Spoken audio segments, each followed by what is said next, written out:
Muy buenas tardes. La Cámara Peruana de Libros le da la bienvenida a la 38ª edición de la Feria del Libro Ricardo Palma. En estos momentos nos encontramos en el auditorio Antonio Cisneros para asistir a la presentación del libro El caso Sodalicio 2 de Pedro Salinas. Participan en mesa Pedro Salinas, Alberto de Belaunde y Héctor Gadea. Esta mesa está organizada por Editorial Planeta. Venimos a presentar el volumen 2 del libro de Pedro, El caso Sodalicio, que es una recopilación de artículos que él ha venido publicando en La República y en La Mula en el último año. En el volumen 1 de este libro era la misma dinámica de los artículos que había estado publicando prácticamente desde el 2015 al 2016. El volumen 1 concluye con el archivo de la investigación del caso Sodalicio por la fiscal María del Pilar Peralta, que es donde retoma este nuevo libro, y es a donde yo voy a empezar, tanto desde la óptica del proceso a nivel de fiscalía, y yo soy abogado de 5 de las víctimas del Sodalicio, incluido Pedro, y la historia del caso a nivel de fiscalía se replica como un espejo en los artículos que hace Pedro, no con información necesariamente del proceso, mucho es opinión suya, pero se basa y es una cronología que podemos utilizar sobre los eventos públicos. Hay mucha información reservada dentro de la investigación que no voy a poder compartir con ustedes en esta oportunidad, pero sí aquella información pública y además la opinión de Pedro que se vierten en estos artículos. Entonces, como una suerte de línea del tiempo, les voy a ir contando desde la parte de vista judicial / fiscal qué es lo que ha venido sucediendo. Nosotros, cuando digo nosotros, el estudio de abogados, Pedro, los hermanos López de Romaña, Escardó y Óscar Osterling, formulamos en mayo del 2016 una denuncia penal contra Luis Fernando Figari, contra Jaime Bertel, contra José Ambrosic y otros miembros de la cúpula del Sodalicio, así como contra los que resultan responsables, por delitos de secuestro, asociación ilícita para delinquir y lesiones graves psicológicas. Estos delitos se acumularon en una investigación que la fiscal María del Pilar Peralta había abierto de oficio el mismo día que Pedro Salinas, por instancia del fiscal de la Nación, el mismo día que Pedro y Paola Ugaz dieron a conocer, publicaron el libro Mitad monjes, mitad soldados. Lo que sucedía es que esa investigación que había sido abierta de oficio se limitaba exclusivamente a los abusos sexuales del Sodalicio, que recordemos además que en esa época el Sodalicio negaba a rajatablas. Y esto es importante porque menos de 2 años después, en un video, el superior general del Sodalicio, luego de un par de investigaciones, reveló, hasta con un cuadrito de PowerPoint, los terribles abusos sexuales que el Sodalicio había detectado. Como se imaginarán, nosotros intuimos que existen bastante más de ellos, pero solamente como una muestra, el pedófilo Jeffrey Daniels, quien fue adrede, escondido en las casas de San Bartolo por el Sodalicio, estando los jerarcas del Sodalicio, conociendo de los abusos sexuales que perpetraba, lo escondieron. Y luego ha salido en esta investigación hecha por el propio Sodalicio que Jeffrey Daniels había violado a 12 menores de edad. En la actualidad, Jeffrey Daniels se encuentra en el estado de Illinois, en Estados Unidos, casado con una profesora de kindergarten. Y el Sodalicio no hizo nada en su oportunidad para denunciar esto. Estos casos los dejó prescribir, lo encubrió y actualmente nadie sabe qué es lo que estará haciendo este delincuente.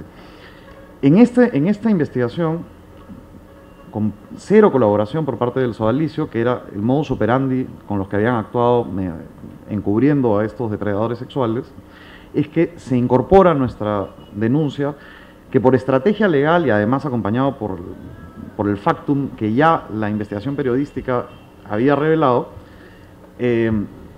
denunciamos el delito de secuestro. Y el delito de secuestro, porque el delito de secuestro no se limita a una vulneración de la libertad ambulatoria, es decir, piensen en el delito de secuestro tradicional, los secuestros que cometía el MRTA, secuestros de la criminalidad organizada común, sino como una limitación al libre albedrío de todas estas personas quienes eran reclutadas siendo menores de edad en los colegios, al ser reclutadas en los colegios mediante toda una sistematización que llamaban apostolado, sin permiso de los padres, en retiros espirituales, cuando cumplían 18 años, estas personas que no tenían libre albedrío porque fueron captadas de niños, firmaban un documento en el que formalmente ingresaban a los 18 años al sodalicio, cuando para ese entonces ya no tenían poder de decisión, eran unos autómatas. Por estas razones denunciamos, y luego, bueno, el cautiverio que viene a partir de esto y las vejaciones, tanto físicas como psicológicas, que las más perversas fueron efectuadas en estas casas de San Bartolo, que eran de propiedad de los padres de Figari. Y asimismo, estas personas que cometieron estos abusos, que sistematizaron la comisión de estos delitos, conformaron una asociación ilícita que perduró muchísimos años. Esa es la estructura de nuestra denuncia penal. Para hacer corto el cuento, la fiscal Peralta archiva esta denuncia, poco más señala que una entidad de la Iglesia Católica no puede ser una asociación ilícita. Esa es la razón, porque ¿cómo va a ser ilícita una asociación dedicada a la veneración de Jesucristo? Lo pone en su resolución. Como comprenderán, esta era una fiscal totalmente católica, era una fiscal que en su oficina, Pedro ha estado ahí conmigo varias veces, en su oficina tenía más imágenes que las que yo he visto en alguna iglesia, y las oficinas del Ministerio Público son chiquitas. Era una persona absolutamente cejada. Cuando en la investigación logramos, además con la presión de la opinión pública, con entrevistas con el fiscal de la Nación, quien había ofrecido además a Pedro el apoyo del Ministerio Público para investigar estos gravísimos hechos, logramos que la fiscal convoque a una diligencia de interrogatorio a Luis Fernando Figari en Roma. Y cuando fui a Roma, junto con los abogados contratados por el sodalicio y con la fiscal Peralta, me di con la sorpresa que en la embajada donde se llevaba a cabo el interrogatorio no solo estaba la fiscal, sino una señora, una monjita. Y la monjita, que nada tenía que hacer en esta diligencia, porque no es un funcionario público del Estado peruano, ni es abogado de las partes, era la hermana de la fiscal Peralta. Y la hermana de la fiscal Peralta, después nos enteramos, que hacía una misión de la Iglesia Católica en África, y misteriosamente apareció en el Vaticano, y misteriosamente apareció junto con la fiscal Peralta. Y cuando yo estaba ahí, Luis Fernando Figari le daba guías de turismo en las iglesias de Roma, de a qué iglesia debería ir y qué imagen debería reverenciar, a la hermana monjita y a la fiscal, quienes que se pasaron los siguientes 2 días dando vueltas por las iglesias de Roma, con los tips que le daba Luis Fernando Figari. Ese fue el contexto del interrogatorio. Entonces, bueno, no se podía esperar mucho de este funcionario público, archivó la denuncia. Ahí es donde acaba el volumen 1, y el volumen 2, con la indignación de Pedro y de toda la opinión pública, editoriales de periódicos de izquierda, de derecha. Creo que todos coincidimos en esa oportunidad en el Congreso de la República, el Ministerio de la Mujer, el Ministerio de Educación. Es decir, nunca creo que un caso había juntado a tantos actores en otras circunstancias polarizados de la sociedad y de la política peruana como este, en que todos nos juntamos con nuestra indignación frente no solamente a los hechos revelados por la investigación de Pedro y Paola, sino después por la indolencia de los administradores de justicia. Como consecuencia de este archivo se presentó una apelación, y el fiscal superior, el doctor Almanza, como no podía hacer de otra manera, destruyó esta resolución de archivo, ordenó que se abra una investigación totalmente nueva, y además pasó a control interno a la fiscal Peralta, quien por lo demás a mí ya me había denunciado ante el Comité de Ética del del Colegio de Abogados, investigación que felizmente ya logré archivar, pero llegó un punto en el que el único acusado en toda la historia del caso Sodalicio no era Figari, no era Bertel, sino era yo, el abogado. Bueno, después de todo esto de acá, a la fiscal Peralta, el órgano de control interno del propio Ministerio Público la ha sancionado, y nosotros hemos apelado porque la sanción era irrisoria, eran solo 30 días de suspensión, y hemos apelado para que se le dé el máximo de la sanción por la absoluta arbitrariedad con la que se llevó esta investigación, y además la indolencia y la revictimización que hubo con las personas que logramos llevar.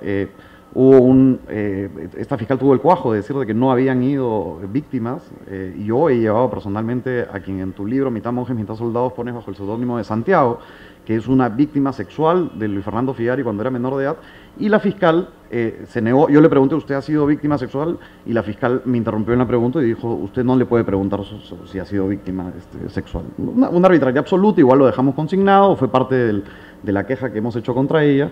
Ya en esta nueva investigación, hay una nueva investigación abierta. Felizmente han ido a declarar muchísimos testigos, no les puedo contar exactamente el detalle porque hay una reserva, pero muchísimos testigos, Incluso uno de ellos era un compañero mío del colegio que cuando teníamos 14 años, a él, Jeffrey Daniel, se lo violaba todos los días saliendo del colegio, en una camioneta del Centro Pastoral de San Borja, primero en el parque al frente de su casa y luego entraban a su casa cuando su mamá se iba a trabajar. A él lo reclutaron profesores de religión y de lógica que habían en mi colegio y se lo dieron se llamaba este pederasta, el apóstol de los niños, y a este compañero mío de promoción cuando tenía 14 años, yo no sabía, regresaba en las mañanas en el colegio y en las tardes se lo violaba un miembro activo del sodalicio. Él ha ido a declarar la investigación está avanzando. También fueron a declarar los miembros de la comisión original de investigación que el propio sodalicio convocó, dentro de los cuales había un ex vocal supremo, una ex ministra de Justicia y premier.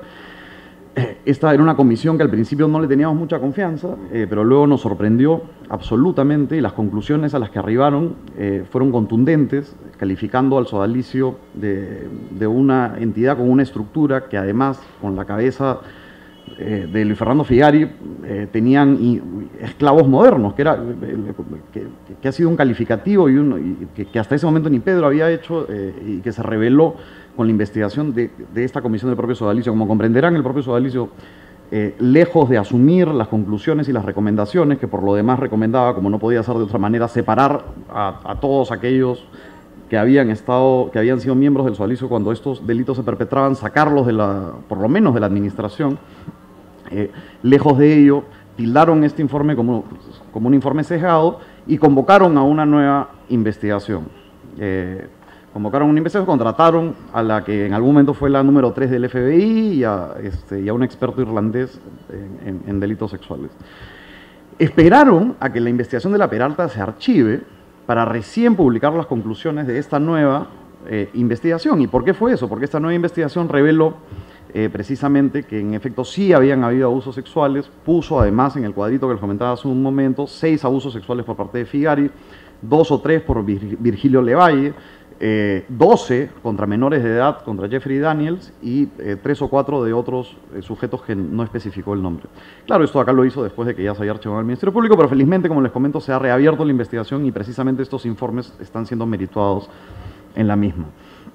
Lo que queda de acá en adelante es el plazo de esta investigación va a vencer coincidentemente en las semanas, que no tenemos nada que hacer con eso, ha sido una coincidencia, coincidentemente en las semanas en las que el Papa va a estar en Lima, va a vencer el plazo de la investigación y el Ministerio Público está obligado a pronunciarse. Y en ese contexto esperamos, y yo estoy convencido, porque no podría ser de otra manera, formalice la investigación contra estos personajes ante el Poder Judicial y se empiece un juicio contra ellos. En este año también, y ahí le paso la palabra al congresista Alberto de Belaunde, y además, gracias al gran esfuerzo suyo, el Congreso finalmente votó por abrir una comisión investigadora del caso sodalicio y de algún otro caso periférico. Bueno, pero esa es otra de las grandes novedades, todavía no se han instaurado, hasta donde sé, pero ya te paso la palabra para que cuentes esa parte de la historia. Gracias, claro. Gracias.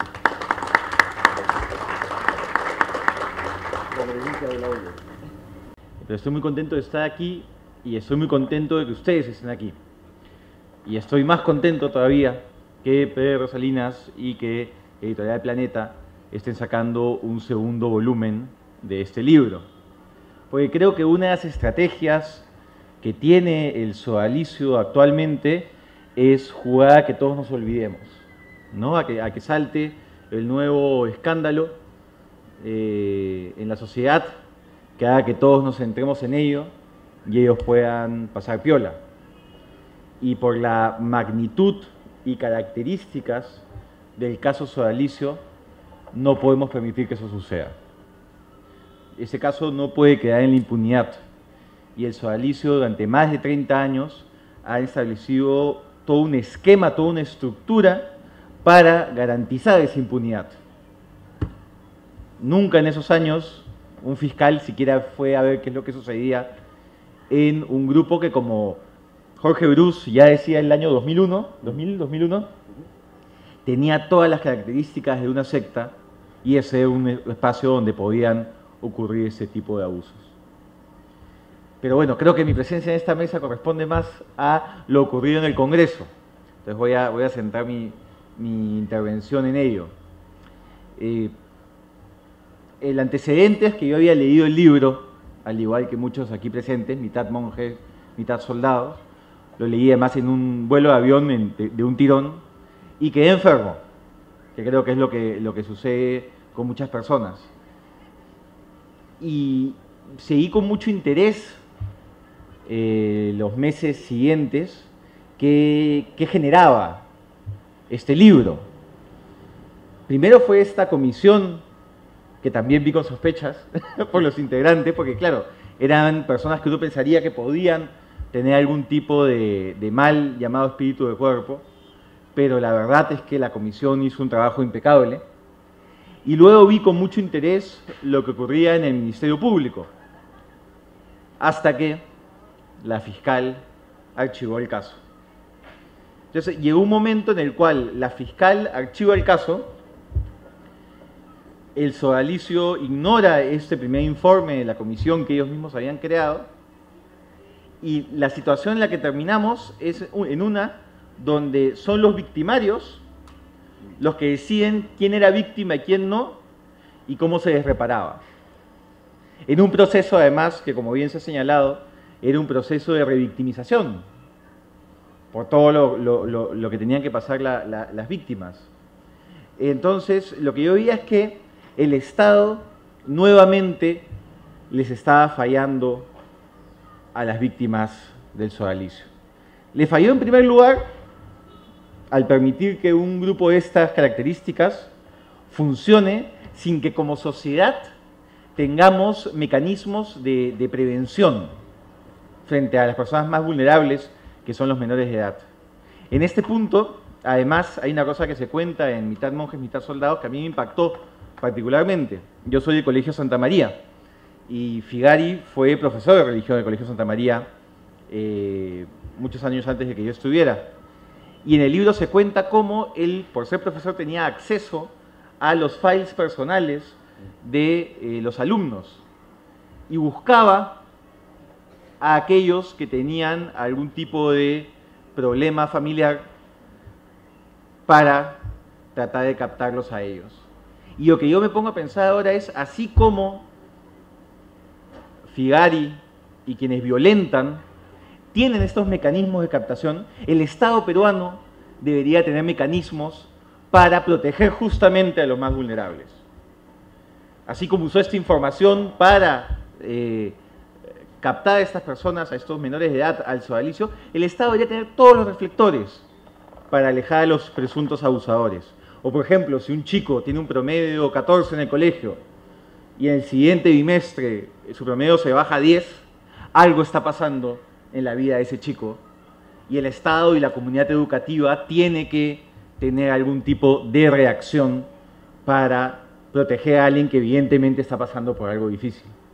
Entonces el Estado les falló a las víctimas al permitir que pudiesen ser captadas en una organización de ese tipo. El Estado les volvió a fallar cuando suceden los hechos de abuso psicológico, sexual y físico, y no pasa nada. Y nuevamente el Estado les falla cuando la Fiscalía decide archivar este tema, aquí no pasó nada. Entonces yo sentía que el Estado no podía seguir de esta manera. Y al amparo de la Constitución, que establece que los congresistas podemos investigar cualquier tema de interés público, en el mes de febrero de este año planteo que el Congreso de la República cree una comisión investigadora para el caso sodalicio. Y lo hago con tres objetivos. El primero, para que las víctimas sientan que alguien en el Estado, aunque sea el Congreso, se preocupa por ellos. Y que encuentren en este proceso de contar lo que les pasó también una manera de reparación, de sentir que finalmente el Estado los escucha y les da ese estatus de víctima, que creo que es muy importante cuando hay quienes incluso dudan de que tu historia sea cierta. En segundo lugar, porque yo creo que no todos los casos deben haber prescrito. un abusador sexual no deja de ser un abusador sexual de la noche a la mañana. Entonces, estoy seguro que hay víctimas de abuso sexual de Figari y compañía que no caen en el plazo de prescripción. Y creo que mientras el Ministerio Público se centra muchísimo en los delitos que todavía están en ese plazo y en los casos específicos, el Congreso sí podría hacer un esfuerzo mayor de encontrar más víctimas y también de empezar a identificar una serie de delitos conexos que hay en esta organización. Como sociedad no podemos olvidarnos de estos grandes escándalos que nos muestran delitos y crímenes abominables. El gran mérito del libro del caso Sodalicio, volumen 2 de Pedro Salinas, es que mantiene vigente uno de los escándalos más graves que hemos tenido en la sociedad peruana, que es el caso de Luis Figari y los sodalites, abusadores sexuales, físicos y psicológicos. El libro permite que una persona que haya leído mitad monjes, mitad soldados y que conozca el caso Sodalicio se mantenga actualizado de qué es lo que está pasando en este libro. Es un caso, además, que estoy seguro va a ser un caso histórico, del cual se hablará en las siguientes décadas como un ejemplo de lo abominable que puede ser el hombre. Quiero agradecer públicamente a los medios de comunicación, porque sin los medios de comunicación, sin los reportajes en la televisión, en la prensa escrita, en los portales, en la web, que han habido en La Mula, en el diario Altavoz, ambos de forma sistemática y persistente y tenaz, nada de esto habría sucedido. Porque hasta el caso Sodalicio, la Iglesia siempre ha sido tratada con muchísimo respeto, por no decir hasta temor.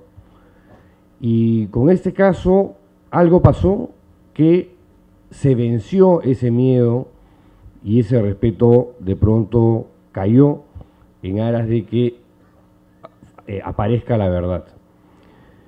Esto es muy importante porque si este caso, que ya tiene más de 2 años, se mantiene de alguna forma vigente, es gracias al rol de la prensa.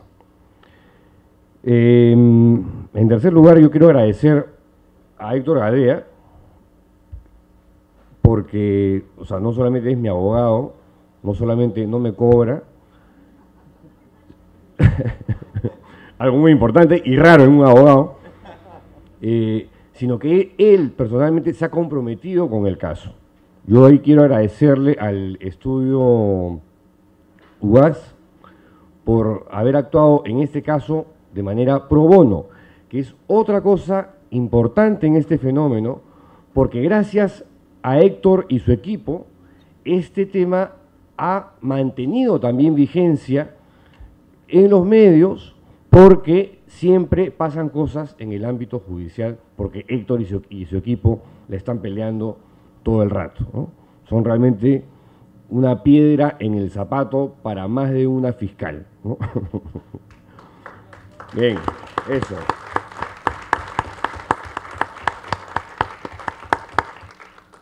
Y gracias también al congresista Alberto Belaúnde, que también de manera incondicional se ha comprado este pleito, se ha puesto la camiseta y es el único congresista, hay más de uno, es verdad, pero el principal legislador que ha estado empujando este coche, esta carreta, esta causa, hasta llevarla a una situación en la que nadie pensaba que iba a ocurrir, que el caso Sodalicio se viera en el Congreso de la República. Es verdad, la comisión, como dice él, todavía no se ha instalado, el 15 se cierra la legislatura, no hay integrantes, o sea, a ver, si esa comisión la va a presidir, por ejemplo, el congresista Becerril, ¿no?, o la congresista Beteta, ustedes comprenderán que yo en ese momento diría aquí no va a pasar nada.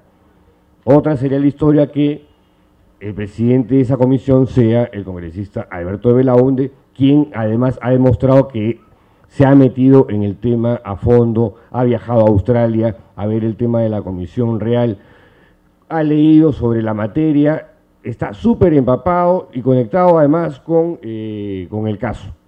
Lo lógico es que él sea el que asuma la presidencia de esa comisión para que ojalá algo pase, ¿no? Porque, a ver, para todos los efectos, el caso Sodalicio ya es un caso cerrado. ¿Para quién es un caso cerrado? Para el propio Sodalicio, para la Iglesia Católica y para el Papa Francisco.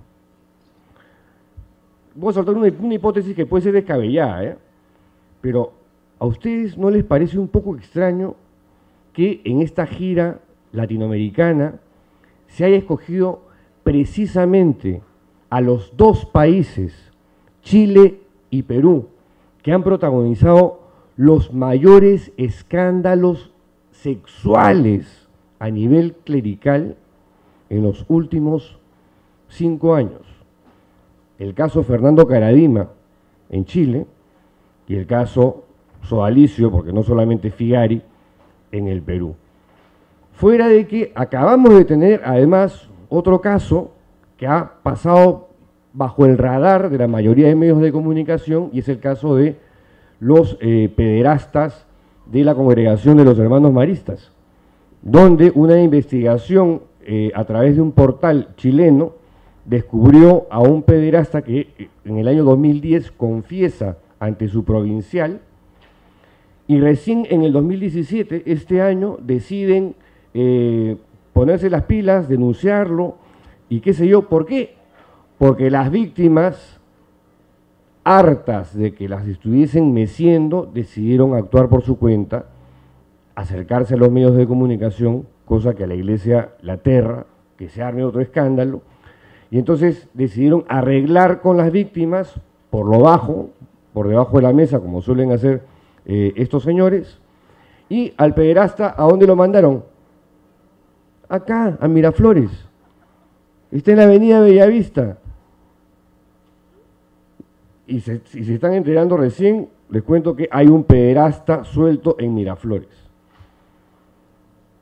Y claro, eso nos lo enteramos porque otra vez la prensa de investigación, esto lo supimos gracias a Útero.p, un portal web que dirige la periodista Laura Graos, y que se consiguió unas fotos donde aparecía el pederasta festejando su santo y rodeado de chiquillos y gente joven. Pero eso sigue pasando. Acabo de regresar de un viaje a Polonia, de un evento donde se reunieron todos los Van Helsing de Europa y de América Latina, puro cazador de depredador y de monstruos, y me quedé realmente atontado por la cantidad de casos que existen en todo el planeta y la forma como este modus operandi que tiene la Iglesia de encubrir, reubicar, ¿no?, enrocar, digamos, a gente y comprar, en algunos casos, a las víctimas, es una política institucional. Esta cosa de la tolerancia cero que vende el Papa Francisco, que se están tomando medidas, que hay protocolos y qué sé yo, es falso, es una mentira, es una farsa. El Papa viene a Chile y viene al Perú para que lo reciban como un cantante de rock, como una estrella de rock, y que la gente se olvide de lo que está pasando en Chile con casos como el cura Caradima y en el Perú con casos como el del Sodalicio. Muchas gracias nuevamente y hasta el siguiente libro.